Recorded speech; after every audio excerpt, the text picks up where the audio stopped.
Buongiorno da Renzo Micheletto, ben ritrovati con un nuovo approfondimento di Radio Veneto Agricoltura che quest'oggi dedicheremo alla fiera e al Festival delle Foreste che è in programma sabato e domenica 14-15 settembre a Longarone Fiere. A dire il vero, già nella puntata della scorsa settimana avevamo avuto come ospite in studio il presidente di Longarone Fiere, Gianangelo Bellati, con il quale abbiamo parlato un po' delle principali manifestazioni che l'ente fieristico bellunese organizza nel corso dell'anno, ma in particolare di questa new entry che è una cosa davvero importante, la fiera e il Festival delle Foreste, alla quale tra l'altro sarà presente anche Veneto Agricoltura. E proprio per questo oggi in studio abbiamo il dottor Giustino Mezzalira. Grazie Giustino per essere qui con noi oggi, direttore della sezione ricerca e gestione agroforestali appunto di Veneto Agricoltura. Quindi dicevo, Veneto Agricoltura sabato e domenica sarà presente a questa importante manifestazione dedicata alle foreste, al bosco, alla filiera del legno e così via. Cosa farà Veneto Agricoltura a Longarone sabato e domenica? Sì, Veneto Agricoltura è uno dei tanti partner che Longarone Fiere ha messo assieme attorno a un grande tavolo che ha voluto, far dialogare le mille anime che girano intorno alle foreste, perché quando parliamo di foreste non parliamo solo di legno, non parliamo solo di animali, non parliamo solo di turismo, parliamo di tutte queste cose assieme e tantissime altre, perché le foreste intersecano la strada di moltissimi di noi, di molti portatori di interesse. Veneto Agricoltura, che ricordo gestisce le foreste demaniali della regione del Veneto. 16.000 ettari. 16.000 ettari, ma nomi come il Cansiglio, il Montebaldo, la foresta di Giazza, insomma, che tutti i veneti conoscono, luoghi molto molto importanti per tutti noi. Chiaramente è uno degli attori che si è seduto intorno a questo tavolo e ha ritenuto di portare alcuni temi in questo momento particolarmente vivaci. Uno di questi non poteva non essere il tema della ricostruzione dei boschi che sono stati distrutti circa un anno fa dalla tempesta Vaia, e quindi a questo tema proprio dedicheremo un nostro piccolo convegno nel pomeriggio di sabato dedicato, il titolo è Nuove prospettive per la vivaistica forestale tra ecologia, genetica e biodiversità. Qual è il tema sostanzialmente? La vivaistica forestale, tutti ce l'hanno in mente, la piantina della forestale che mi danno magari alla festa degli alberi. Ecco, noi gestiamo i vivai pubblici della regione del Veneto.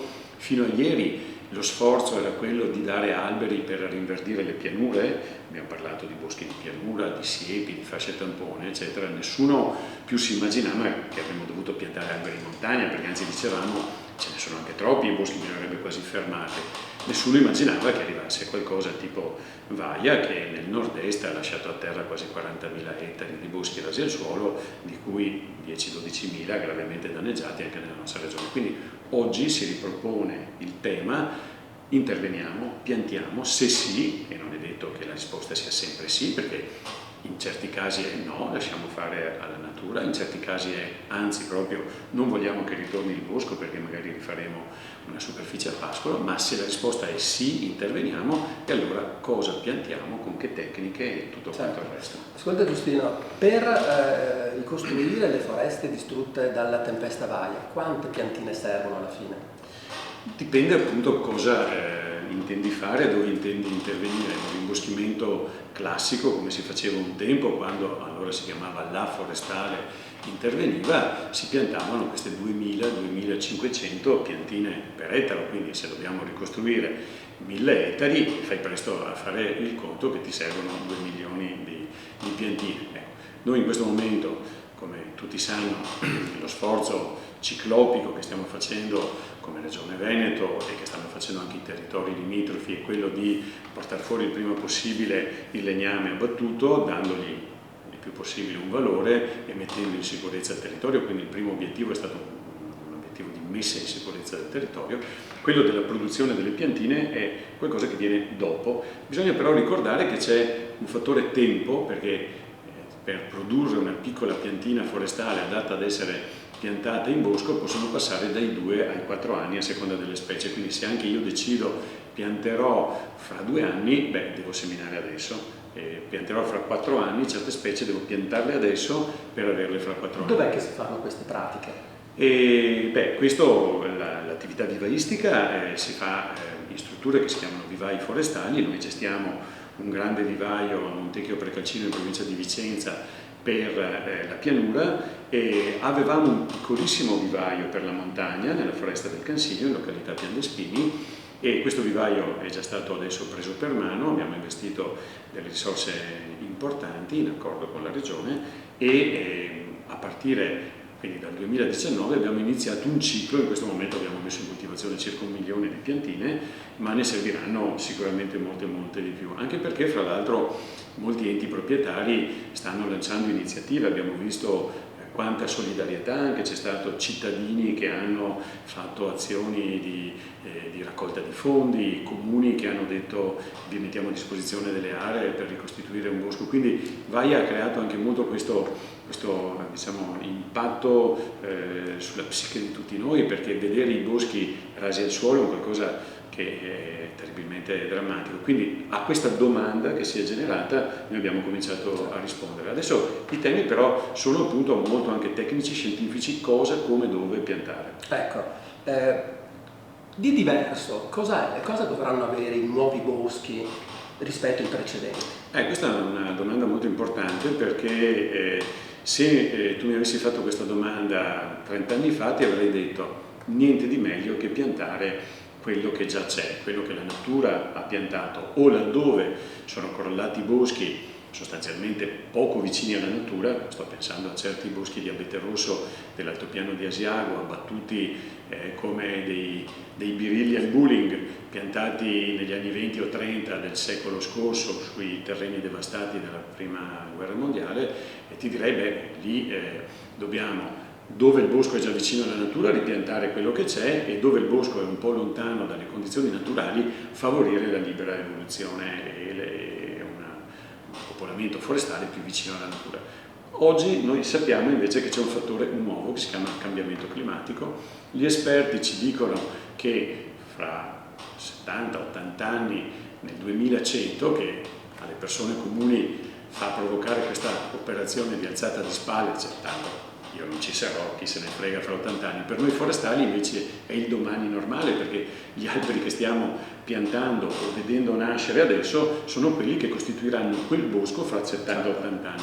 Quindi noi oggi abbiamo la responsabilità di piantare i boschi che ci saranno quando quel cambiamento climatico avrà provocato tutti i suoi effetti. Allora gli esperti ci dicono che nel 2100 potremo avere, nella migliore delle ipotesi, più 2 gradi rispetto all'inizio dell'era industriale, e quindi grosso modo più 1 grado rispetto ad oggi, perché 1 grado l'abbiamo già guadagnato, ma nella peggiore delle ipotesi potremmo avere più 6 gradi. Allora con più 2 gradi tutto sommato i boschi che abbiamo adesso sono quelli che vanno bene anche domani, ma con più 5-6 gradi sarebbe come se noi portassimo le nostre montagne nel Nord Africa, cioè dove oggi c'è l'Atlante, in Marocco avremo le Alpi. Climaticamente succederebbe questo. Quindi noi, siccome gli alberi non sono in grado di muoversi, di spostarsi, di andarsene via, di migrare, siamo noi che abbiamo la responsabilità oggi di cominciare a pensare ai boschi del futuro in una logica di cambiamento climatico. Quindi abbiamo la responsabilità di anticipare alcuni fenomeni e aiutarli, quindi in un certo senso anche qui dare una mano alla natura. E quindi in pratica cos'è? In pratica la tecnica consiste nel mescolare il patrimonio genetico delle specie che già ci sono. Faccio un esempio che tutti conoscono: il faggio. Io vado nell'altopiano del Cansiglio, vedo una meravigliosa faggeta. Il faggio c'è a 1000 metri di quota sull'altopiano del Cansiglio, il faggio c'è a 1000 metri di quota sull'altopiano della Sila, che è 1000 chilometri più a sud.